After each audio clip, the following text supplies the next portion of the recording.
చూస్ country delight, live better. ఇప్పుడే country delight app ని download చేసుకోండి. నమస్తే, నేను Keshav. Welcome to Suman TV. America వెళ్ళాలనే కళ చెదిరిపోయింది. H1B వీసా అనేది కూడా కళగా మారిపోయేటువంటి పరిస్థితి వస్తుంది. ఇక నుంచి H1Bకి ట్రై చేయాలంటే ₹1,00,000 ఫీజు అనేది ఒక గుదిబండగా మారబోతుందనే సంకేతాలు స్పష్టంగా వచ్చినాయి. దీనిపైన ట్రంప్ ప్రభుత్వం కొంత వివరణ ఇచ్చినప్పటికీ కూడా ఇది ఒక దుమారంగా మారుతుంది. దీనివలన లాభం కలిగేది ఎవరికి, నష్టం జరిగేది ఎవరికి, ఒకసారి విశ్లేషించేటువంటి ప్రయత్నం చేద్దాం. మనతో పాటు బీజేపీ ఆంధ్రప్రదేశ్ శాఖ అధికార ప్రతినిధి పెద్దిరెడ్డి రవికిరణ్ గారు ఉన్నారు. రవికిరణ్ గారు నమస్తే. యశో గారు, ముందుగా మీకు సుమన్ టీవీ వీక్షకులందరికీ నమస్కారం అండి. రవికిరణ్ గారు, మీరు కూడా అమెరికాలో ఉన్నారు. ఈ వీసాల గొడవ అంతా మీకు బాగా క్లారిటీ ఉంది. ఒకేసారి ₹1,00,000 కూడా కాదు, $1,00,000 లెక్కన వేసినటువంటి దీన్ని ఒక క్లారిఫికేషన్ ఇచ్చారు. ఇది ఒక అంటే ఇప్పటివరకు 2025 వరకు ఉన్న వాళ్ళకి వర్తించదు, ఇక మీదట అప్లై చేసే వాళ్ళకి అది కూడా ఏటా చెల్లించే ఫీజు కాదు. టర్మ్స్ అండ్ కండిషన్స్ పైన క్లారిటీ వచ్చినా కానీ H1B వీసాల పైన వ్యవహరిస్తున్నటువంటి శైలి అసలు ఎవరికి లాభం? అది అమెరికాకి లాభమా, నష్టమా? సార్ కేశవ్ గారు, డొనాల్డ్ ట్రంప్ గారి వ్యవహారం చూస్తుంటే సంచలనాలు చేయాలనుకుంటున్నారు, భయభ్రాంతులకు గురి చేయాలనుకుంటున్నారు ప్రపంచాన్ని. కానీ నష్టపరుస్తుంది మాత్రం వారి సాటి అమెరికన్లు మాత్రమే.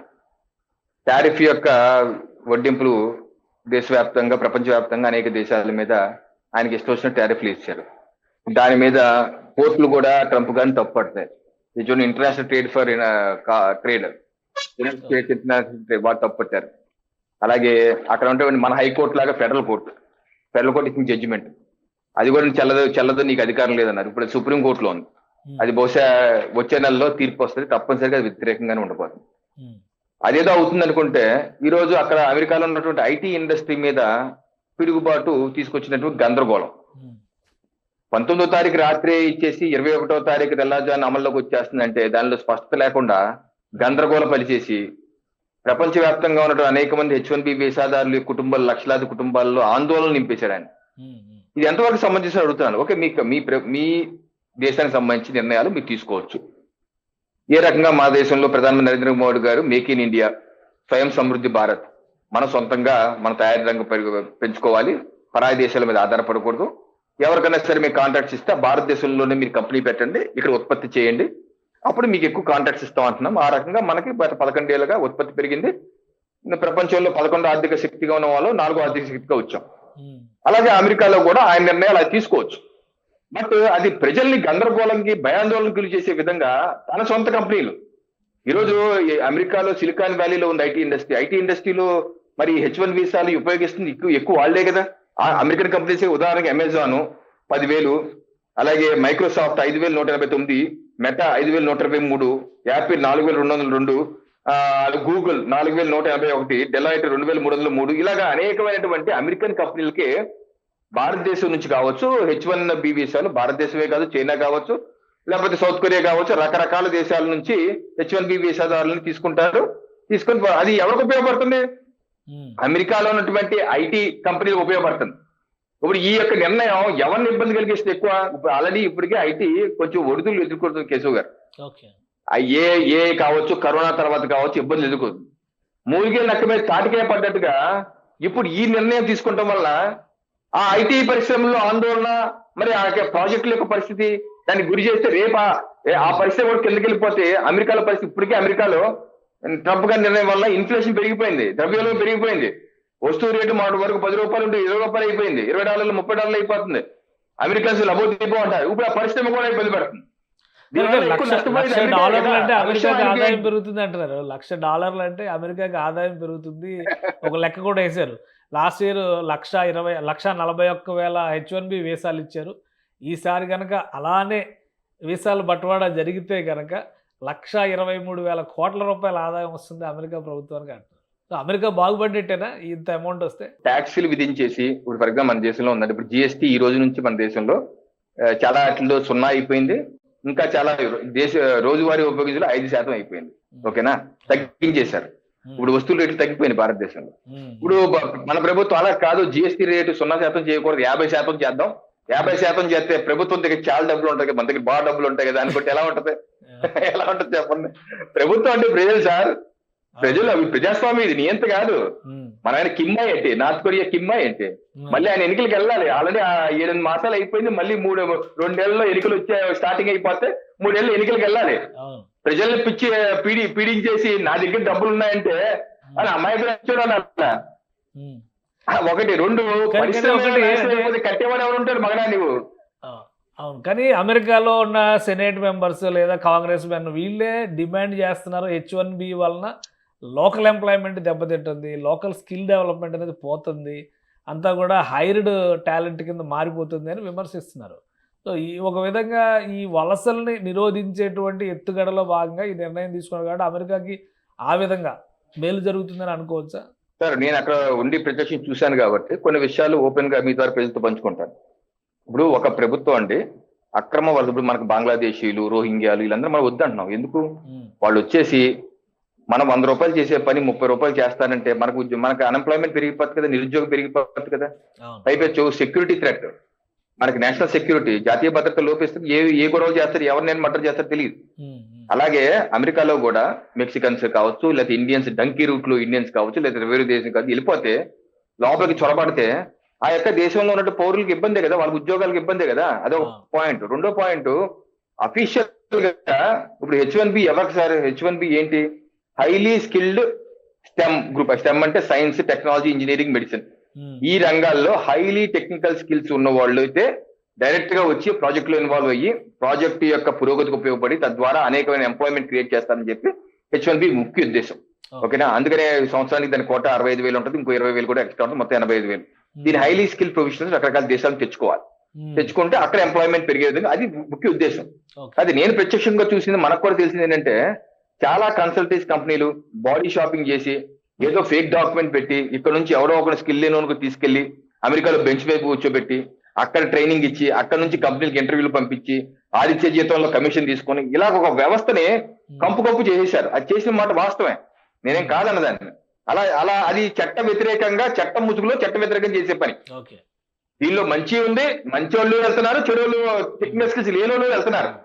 ఆ రకంగా నిరోధించడంలో తప్పేం లేదు. దీనివల్ల ఏమవుతుంది, టెక్నికల్స్ ఇప్పుడు డొనాల్డ్ ట్రంప్ గారు ఏమంటారంటే నువ్వు అక్కడ నుంచి తీసుకొని ట్రైనింగ్ ఇస్తున్నావు, ఆ ట్రైనింగ్ అయితే ఇక్కడ వాళ్ళకి ఏమయ్యా అన్నారు. నాకు తప్పే ఉంది, అక్కడ నుంచి తెచ్చి ట్రైనింగ్ ఇవ్వాల్సిన అవసరం నీకేంటి, ఇక్కడ ఉన్నటువంటి వాళ్ళకే ట్రైనింగ్ ఇచ్చి నువ్వు ఇవ్వు అంటున్నారు.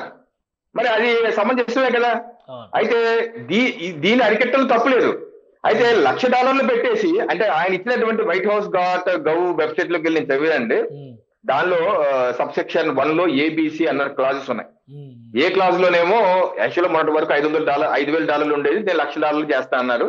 క్లాజ్ బిలు కూడా ఉంటున్నారు. సిలో ఏమంటారంటే ఒకవేళ కనుక నువ్వు తీసుకొచ్చే వ్యక్తి నిజంగానే స్కిల్స్ ఉన్న వ్యక్తి అవసరం ఈ దేశానికి, ఎందుకంటే అక్కడ పేపర్ యాడ్ కూడా ఇవ్వాలి, ప్రొసీజర్ ఉందని దానికి పేపర్ యాడ్ ఇవ్వాలి, ఇక్కడ టెక్నికల్ స్కిల్ లేరని చెప్పి చూపించాలి, ప్రూవ్ చేయాలి, ప్రూవ్ చేసి ఇక్కడ లేరు కాబట్టి ఇంటర్వ్యూ కండక్ట్ చేశాను, ఆ దేశం తీసుకొచ్చి చెప్పి ఒక సిస్టమ్ ప్రొసీజర్ ఉంది.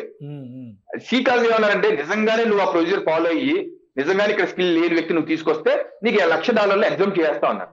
$1,00,000 నువ్వు కట్టక్కర్లేదని కూడా ఉంది క్లాస్ నెంబర్ సిలో కూడా అది కూడా ఉంది, అది కూడా ఇచ్చారు.